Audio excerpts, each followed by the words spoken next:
Germinal, 4e partie, chapitre 3.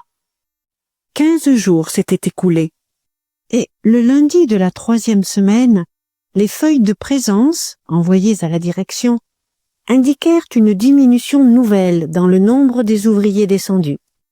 Ce matin-là, on comptait sur la reprise du travail, mais l'obstination de la régie à ne pas céder exaspérait les mineurs.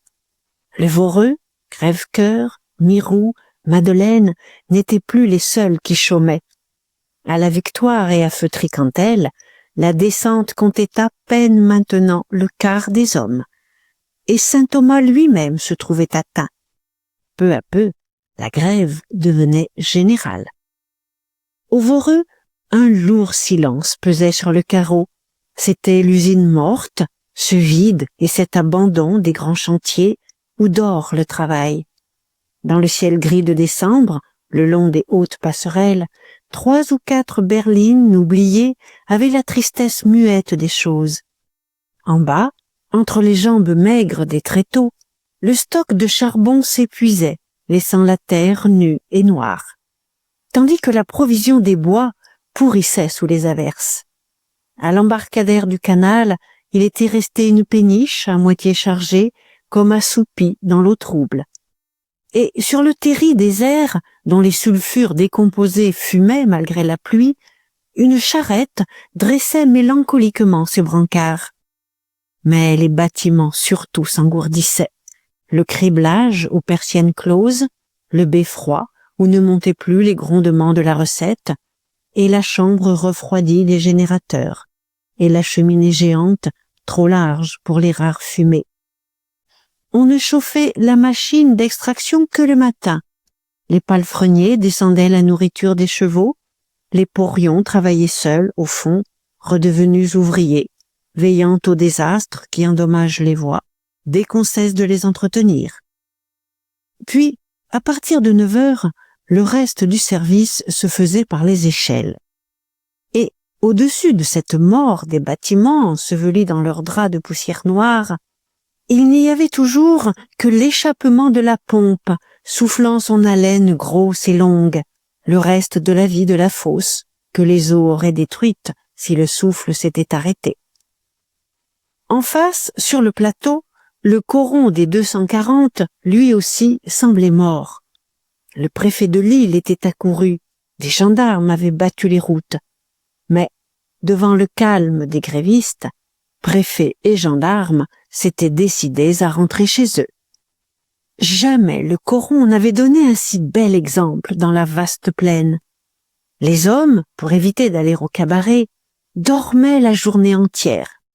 Les femmes, en se rationnant de café, devenaient raisonnables, moins enragées de bavardages et de querelles. Et jusqu'aux bandes d'enfants qui avaient l'air de comprendre, d'une telle sagesse, qu'elles couraient pieds nus et se giflaient sans bruit. C'était le mot d'ordre, répété, circulant de bouche en bouche. On voulait être sage. Pourtant, un continuel va-et-vient emplissait de monde la maison des Maheu. Étienne, à titre de secrétaire, y avait partagé les 3000 francs de la caisse de prévoyance entre les familles nécessiteuses. Ensuite, de divers côtés, étaient arrivés quelques centaines de francs, produites par des souscriptions et des quêtes. Mais aujourd'hui, toutes les ressources s'épuisaient. Les mineurs n'avaient plus d'argent pour soutenir la grève, et la faim était là, menaçante. Maigrat, après avoir promis un crédit d'une quinzaine, s'était brusquement ravisé au bout de 8 jours, coupant les vivres. D'habitude, il prenait les ordres de la compagnie. Peut-être celle-ci désirait-elle en finir tout de suite, en affamant les corons. Il agissait d'ailleurs en tyran capricieux, donnait ou refusait du pain, suivant la figure de la fille que les parents envoyaient aux provisions. Et il fermait surtout sa porte à la Maheude, plein de rancune, voulant la punir de ce qu'il n'avait pas eu Catherine. Pour comble de misère, il gelait très fort. Les femmes voyaient diminuer leur tas de charbon, avec la pensée inquiète qu'on ne le renouvellerait plus aux fosses tant que les hommes ne redescendraient pas. Ce n'était point assez de crever de faim, on allait aussi crever de froid. Chez les Maheu, déjà tout manquait. Les Levaque mangeaient encore sur une pièce de 20 francs prêtée par Bouteloup. Quant aux Piron, ils avaient toujours de l'argent, mais pour paraître aussi affamés que les autres, dans la crainte des emprunts, ils se fournissaient à crédit chez Maigrat, qui aurait jeté son magasin à la Pironne si elle avait tendu sa jupe. Dès le samedi, beaucoup de familles s'étaient couchées sans souper. Et en face des jours terribles qui commençaient, pas une plainte ne se faisait entendre. Tous obéissaient au mot d'ordre avec un tranquille courage. C'était quand même une confiance absolue, une foi religieuse, le don aveugle d'une population de croyants. Puisqu'on leur avait promis l'ère de la justice, ils étaient prêts à souffrir pour la conquête du bonheur universel. La faim exaltait les têtes. Jamais l'horizon fermé n'avait ouvert un au-delà plus large à ces hallucinés de la misère. Ils revoyaient là-bas, quand leurs yeux se troublaient de faiblesse, la cité idéale de leurs rêves, mais prochaine à cette heure et comme réelle avec son peuple de frères, son âge d'or de travail et de repas en commun. Rien n'ébranlait la conviction qu'ils avaient d'y entrer enfin. La caisse s'était épuisée, la compagnie ne céderait pas, chaque jour devait aggraver la situation. Et ils gardaient leur espoir, et ils montraient le mépris souriant des faits. Si la terre craquait sous eux, un miracle les sauverait.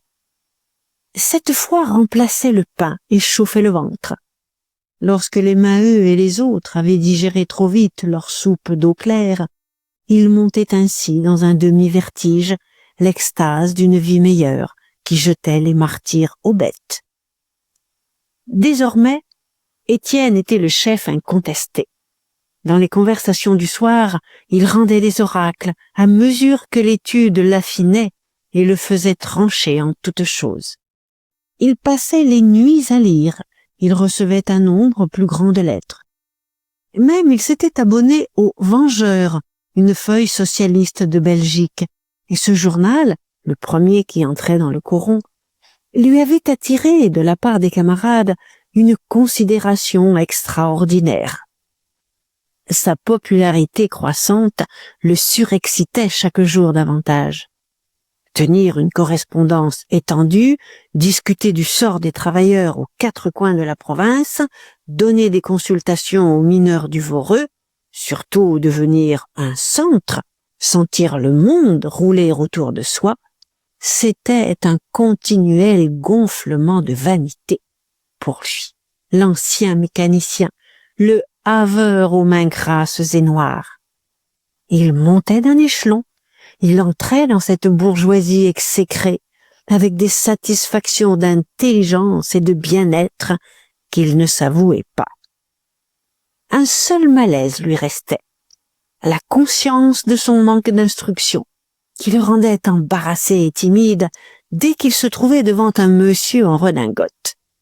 S'il continuait à s'instruire, dévorant tout, le manque de méthode rendait l'assimilation très lente. Une telle confusion se produisait qu'il finissait par savoir des choses qu'il n'avait pas comprises. Aussi, à certaines heures de bon sens, éprouvait-il une inquiétude sur sa mission, la peur de n'être point l'homme attendu. Peut-être aurait-il fallu un avocat, un savant capable de parler et d'agir sans compromettre les camarades. Mais une révolte le remettait bientôt d'aplomb. Non, non, pas d'avocat, tous sont des canailles, ils profitent de leur science pour s'engraisser avec le peuple. Ça tournerait comme ça tournerait. Les ouvriers devaient faire leurs affaires entre eux. Et son rêve de chef populaire le berçait de nouveau. Montsou à ses pieds, Paris dans un lointain brouillard, qui sait, la députation un jour, la tribune d'une salle riche où il se voyait foudroyant les bourgeois du premier discours prononcé par un ouvrier dans un parlement. Depuis quelques jours, Étienne était perplexe.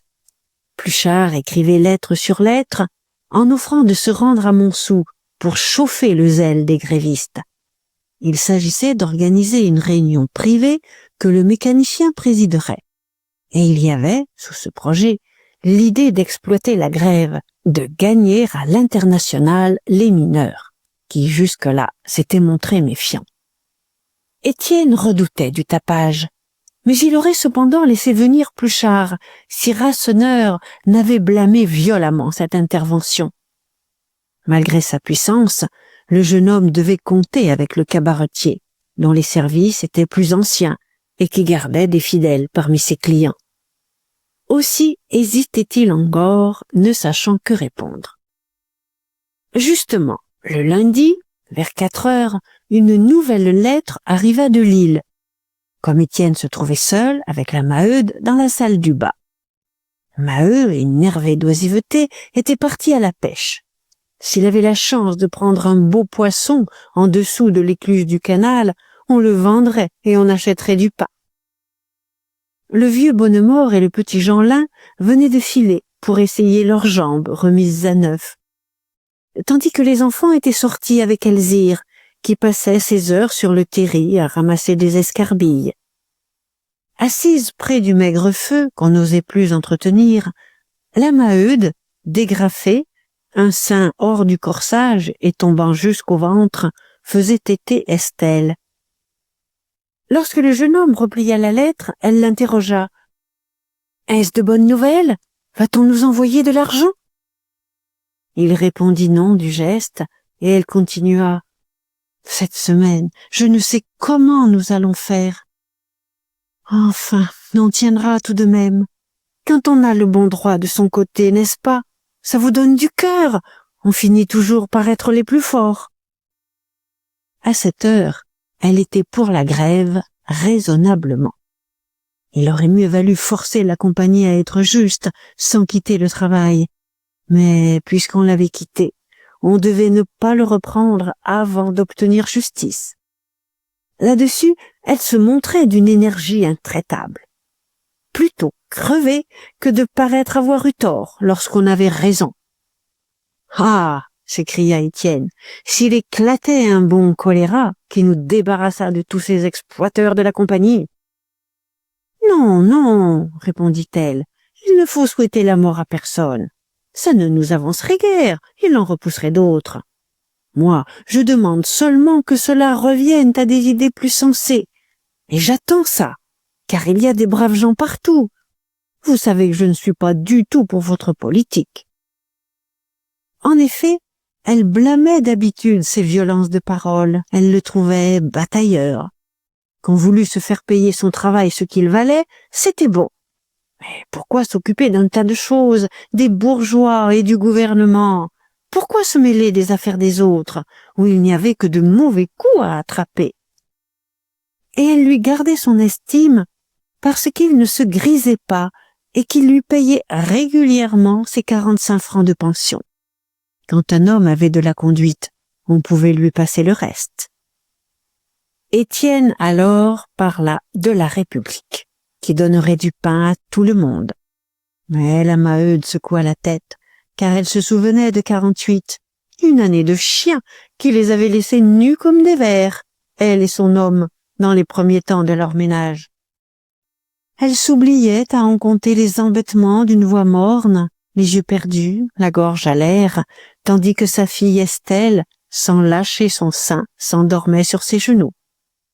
Et, absorbé lui aussi, Étienne regardait fixement ce sein énorme, dont la blancheur molle tranchait avec le teint massacré et jauni du visage. « Pas un liard, murmurait-elle, rien à se mettre sous la dent, et toutes les fosses qui s'arrêtaient. Enfin quoi, la crevaison du pauvre monde, comme aujourd'hui. » Mais à ce moment, la porte s'ouvrit, et ils restèrent muets de surprise devant Catherine qui entrait. Depuis sa fuite avec Chaval, elle n'avait plus reparu au coron. Son trouble était si grand qu'elle ne referma pas la porte, tremblante et muette. Elle comptait trouver sa mère seule. La vue du jeune homme dérangeait la phrase préparée en route. « Qu'est-ce que tu viens ficher ici ?» cria la Maheude sans même quitter sa chaise. « Je ne veux plus de toi, va-t'en !» Alors, Catherine tâcha de rattraper des mots. « Maman, c'est du café et du sucre. Oui, pour les enfants. J'ai fait des heures. J'ai songé à eux. » Elle tirait de ses poches une livre de café et une livre de sucre, qu'elle s'enhardit à poser sur la table. La grève du Voreux la tourmentait, tandis qu'elle travaillait à Jean Bart, et elle n'avait trouvé que cette façon d'aider un peu ses parents, sous le prétexte de songer aux petits. Mais son bon cœur ne désarmait pas sa mère, qui répliqua « Au lieu de nous apporter des douceurs, tu aurais mieux fait de rester à nous gagner du pain. » Elle l'accabla. Elle se soulagea en lui jetant à la face tout ce qu'elle répétait contre elle depuis un mois. Filer avec un homme, se coller à 16 ans lorsqu'on avait une famille dans le besoin, il fallait être la dernière des filles dénaturées. On pouvait pardonner une bêtise, mais une mère n'oubliait jamais un pareil tour. Et encore, si on l'avait tenue à la tâche. Pas du tout, elle était libre comme l'air. On lui demandait seulement de rentrer coucher. Dis, qu'est-ce que tu as dans la peau à ton âge? Catherine, immobile près de la table, écoutait, la tête basse. Un tressaillement agitait son maigre corps de fille tardive, et elle tâchait de répondre en paroles entrecoupées. « Oh, s'il n'y avait que moi, pour ce que ça m'amuse. C'est lui. Quand il veut, je suis bien forcée de vouloir, n'est-ce pas? Parce que, vois-tu, il est le plus fort. Est-ce qu'on sait comment les choses tournent? Enfin, c'est fait, et ce n'est pas à défaire, car autant lui qu'un autre maintenant. Faut bien qu'il m'épouse. » Elle se défendait sans révolte, avec la résignation passive des filles qui subissent le mal de bonne heure. N'était-ce pas la loi commune? Jamais elle n'avait rêvé autre chose. Une violence derrière le terri, un enfant à 16 ans, puis la misère dans le ménage, si son galant l'épousait. Et elle ne rougissait de honte, elle ne tremblait ainsi que bouleversée d'être traitée en gueuse devant ce garçon dont la présence l'oppressait et la désespérait. Étienne, cependant, s'était levé en affectant de secouer le feu à demi éteint pour ne pas gêner l'explication. Mais leurs regards se rencontrèrent. Il la trouvait pâle, éreintée, jolie quand même avec ses yeux si clairs, dans sa face qui se tannait. Et il éprouva un singulier sentiment. Sa rancune était partie. Il aurait simplement voulu qu'elle fût heureuse chez cet homme qu'elle lui avait préféré. C'était un besoin de s'occuper d'elle encore, une envie d'aller à Montsou forcer l'autre à des égards. Mais elle ne vit que de la pitié dans cette tendresse qui s'offrait toujours. Il devait la mépriser pour la dévisager de la sorte. Alors, son cœur se serra tellement qu'elle étrangla sans pouvoir bégayer d'autres paroles d'excuse. « C'est ça, tu fais mieux de te taire, » reprit la Maheude implacable. « Si tu reviens pour rester, entre. Autrement, file tout de suite et estime-toi heureuse que je sois embarrassée, car je t'aurais déjà fichu mon pied quelque part. » Comme si brusquement cette menace se réalisait, Catherine reçut dans le derrière, à toute volée, un coup de pied dont la violence l'étourdit de surprise et de douleur. C'était Chaval, entré d'un bond par la porte ouverte, qui lui allongeait une ruade de bête mauvaise. Depuis 1 minute, il la guettait du dehors. « Ah, salope !» hurla-t-il. « Je t'ai suivi, je savais bien que tu revenais ici t'en faire foutre jusqu'au nez. Et c'est toi qui le paies, hein? Tu l'arroses de café avec mon argent. » La Maheude et Étienne, stupéfiés, ne bougeaient pas. D'un geste furibond, Chaval chassait Catherine vers la porte. « Sortiras-tu, nom de Dieu !» Et, comme elle se réfugiait dans un angle, il retomba sur la mère. « Un joli métier de garder la maison pendant que ta putain de fille est là-haut, les jambes en l'air. » Enfin, il tenait le poignet de Catherine, il la secouait, la traînait dehors. À la porte, il se retourna de nouveau vers la Maheude, clouée sur sa chaise. Elle en avait oublié de rentrer son sein. Estelle s'était endormie, le nez glissé en avant dans la jupe de laine. Et le sein énorme pendait, libre et nu, comme une mamelle de vache puissante. « Quand la fille n'y est pas, c'est la mère qui se fait tamponner !» cria Chaval. « Ah, montre-lui ta viande, il n'est pas dégoûté, ton salaud de logeur !» Du coup, Étienne voulut gifler le camarade. La peur d'ameuter le coron par une bataille l'avait retenu de lui arracher Catherine des mains. Mais, à son tour, une rage l'emportait, et les deux hommes se trouvèrent face à face, le sang dans les yeux. C'était une vieille haine, une jalousie longtemps inavouée, qui éclatait maintenant. Il fallait que l'un des deux mangeât l'autre. « Prends garde !» balbutia Étienne, les dents serrées. « J'aurai ta peau. »« Essaie !» répondit Chaval. Ils se regardèrent encore pendant quelques secondes, de si près, que leur souffle ardent brûlait leur visage. Et ce fut Catherine, suppliante, qui reprit la main de son amant pour l'entraîner. Elle le tirait hors du coron. Elle fuyait, sans tourner la tête. « Quelle brute !» murmura Étienne en fermant la porte violemment, agité d'une telle colère qu'il dut se rasseoir. En face de lui, la Maheude n'avait pas remué. Elle eut un grand geste, et un silence se fit, pénible et lourd des choses qu'il ne disait pas. Malgré son effort, il revenait quand même à sa gorge, à cette coulée de chair blanche dont l'éclat maintenant le gênait. Sans doute, elle avait 40 ans et elle était déformée, comme une bonne femelle qui produisait trop. Mais beaucoup la désiraient encore, large, solide, avec sa grosse figure longue d'ancienne belle fille. Lentement, d'un air tranquille, elle avait pris à deux mains sa mamelle et la rentrait.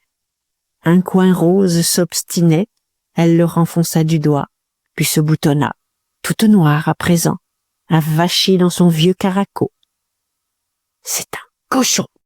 dit-elle enfin. « Il n'y a qu'un sale cochon pour avoir des idées si dégoûtantes.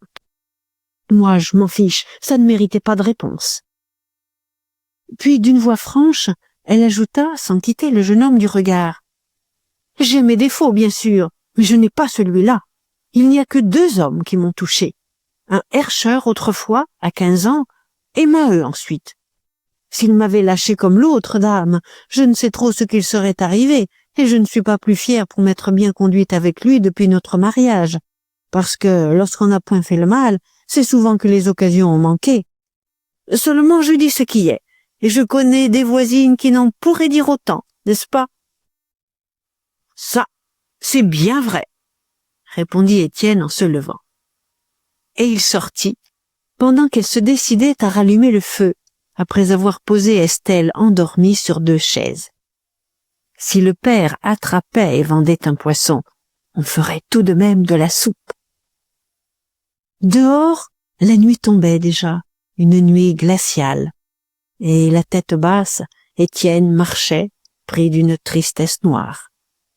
Ce n'était plus de la colère contre l'homme, de la pitié pour la pauvre fille maltraitée.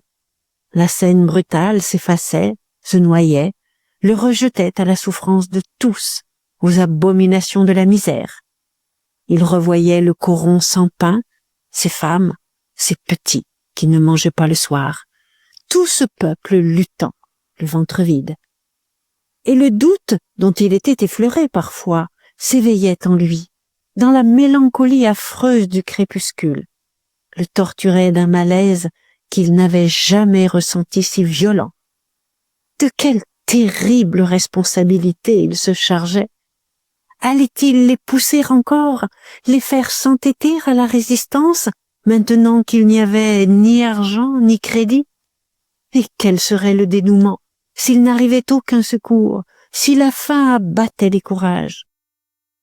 Brusquement, il venait d'avoir la vision du désastre, des enfants qui mouraient, des mères qui sanglotaient, tandis que les hommes, hâves et maigris, redescendaient dans les fosses. Il marchait toujours. Ses pieds butaient sur les pierres. L'idée que la compagnie serait la plus forte et qu'il aurait fait le malheur des camarades l'emplissait d'une insupportable angoisse. Lorsqu'il leva la tête, il vit qu'il était devant le Voreux. La masse sombre des bâtiments s'alourdissait sous les ténèbres croissantes. Au milieu du carreau désert, obstrué de grandes ombres immobiles, on eût dit un coin de forteresse abandonné. Dès que la machine d'extraction s'arrêtait, l'âme s'en allait des murs. À cette heure de nuit, rien n'y vivait plus, pas une lanterne, pas une voix. Et l'échappement de la pompe lui-même n'était qu'un râle lointain, venu on ne sait d'où, dans cet anéantissement de la fosse entière. Étienne regardait, et le sang lui remontait au cœur. Si les ouvriers souffraient la faim, la compagnie entamait ses millions. Pourquoi serait-elle la plus forte dans cette guerre du travail contre l'argent? En tout cas, la victoire lui coûterait cher. On compterait ses cadavres ensuite. Il était repris d'une fureur de bataille, du besoin farouche d'en finir avec la misère, même au prix de la mort. Autant valait-il que le coron crevât d'un coup si l'on devait continuer à crever en détail de famine et d'injustice. Des lectures mal digérées lui revenaient, des exemples de peuples qui avaient incendié leur ville pour arrêter l'ennemi, des histoires vagues où les mères sauvaient les enfants de l'esclavage en leur cassant la tête sur le pavé, où les hommes se laissaient mourir d'inanition plutôt que de manger le pain des tyrans. Cela l'exaltait. Une gaieté rouge se dégageait de sa crise de noire tristesse, chassant le doute, lui faisant honte de cette lâcheté d'une heure. Et, dans ce réveil de sa foi, des bouffées d'orgueil reparaissaient et l'emportaient plus haut, la joie d'être le chef, de se voir obéi jusqu'au sacrifice, le rêve élargi de sa puissance, le soir du triomphe. Déjà, il imaginait une scène d'une grandeur simple, son refus du pouvoir, l'autorité remise entre les mains du peuple quand il serait le maître. Mais il s'éveilla. Il tressaillit à la voix de Maheu qui lui contait sa chance, une truite superbe pêchée et vendue 3 francs. On aurait de la soupe. Alors, il laissa le camarade retourner seul au coron en lui disant qu'il le suivait. Et il entra s'attabler à l'avantage. Il attendit le départ d'un client pour avertir nettement Rasseneur qu'il allait écrire à Pluchart de venir tout de suite. Sa résolution était prise. Il voulait organiser une réunion privée, car la victoire lui semblait certaine si les charbonniers de Montsou adhéraient en masse à l'Internationale.